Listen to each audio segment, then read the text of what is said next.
नमस्कार मित्रांनो, महाराष्ट्र शासनाच्या पशुसंवर्धन विभागाकडून शेतकरी व पशुपालक यांच्यासाठी राबविली जाणारी एक महत्त्वाकांक्षी योजना म्हणजे नाविन्यपूर्ण योजना होय। या योजनेच्या माध्यमातून पात्र व गरजू लाभार्थी शेतकरी, पशुसंवर्धन, पशुपालक यांना गाय, म्हैस, शेळीपालन, कुक्कुटपालन इत्यादीसाठी 75% अनुदान दिले जातं। ज्या लाभार्थ्यांनी ऑनलाईन अर्ज केला असेल तर त्यांना कागदपत्रे अपलोड करण्याचे ऑप्शन देण्यात आले आहे। आपली कागदपत्रे अपलोड करण्यासाठी निवड झाली की नाही ते कसे चेक करावे? कागदपत्रे अपलोड कशी करावी? कागदपत्रे कोणकोणती लागतात? कागदपत्रे अपलोड करण्याची अंतिम तारीख किती आहे?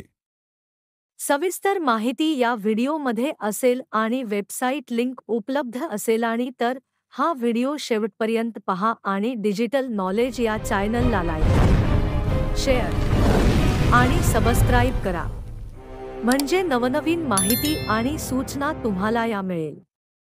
चला तर व्हिडिओला सुरुवात करू। सर्वप्रथम अपलोड करण्यासाठी आवश्यक कागदपत्रे पाहू, त्यानंतरच आपले नाव ऑनलाईन कसे चेक करावे ते पाहू।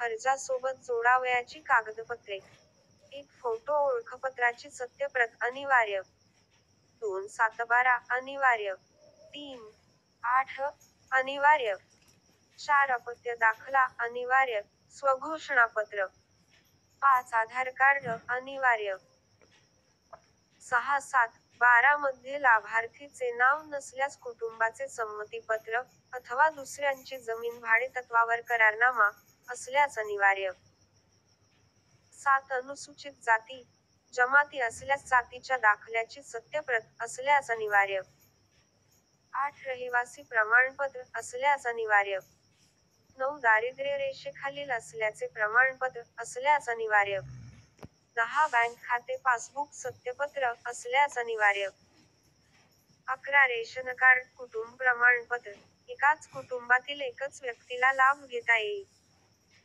असल्यास अनिवार्य, 12 दिव्यांग असल्यास दाखला असल्यास अनिवार्य, 13 बचत गट सदस्य असल्यास त्याचे प्रमाणपत्र किंवा बचत गटाच्या बँक खात्याच्या पासबुकाची पहिल्या पानाची साक्षांकित प्रत, 14 वय, जन्मतारखेचा पुरावा सत्यप्रत, 15 शैक्षणिक पात्रतेचा दाखला, 16 रोजगार, स्वयंरोजगार कार्यालयाचे नाव नोंदणी कार्डची सत्यप्रत, 17 प्रशिक्षण घेतले असल्यास प्रमाणपत्राची छायांकित प्रत।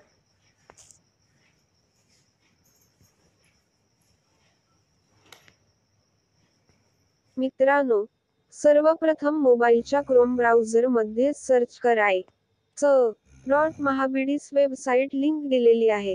ही वेबसाईट उघड्यावर काही सूचना दिसते, त्या सूचना बंद करायचे आहे। त्यानंतर साइडला इथे 3 डॉट दिसत आहे त्यावर क्लिक करायचे आहे। येथे कागदपत्रे अपलोड दिसत आहे, त्यावर क्लिक करायचे आहे। क्लिक केल्यानंतर तुम्हाला ते पहिल्या बॉक्समध्ये आधार कार्ड नंबर टाकायचा आहे आणि त्यानंतर खालच्या बॉक्समध्ये पासवर्ड टाकायचा आहे। पासवर्ड हा तुमच्या मोबाईल नंबरचे शेवटचे 6 अंक असतील किंवा खाते पासबुकचे 6 अंक असतील। पासवर्ड टाकल्यानंतर लॉग इन करा। लॉग इन केल्यानंतर तुम्हाला कळेल की तुम्ही कागदपत्र अपलोड करायला पात्र आहे की नाही। व्हिडिओ शेवटपर्यंत घेतल्याबद्दल धन्यवाद।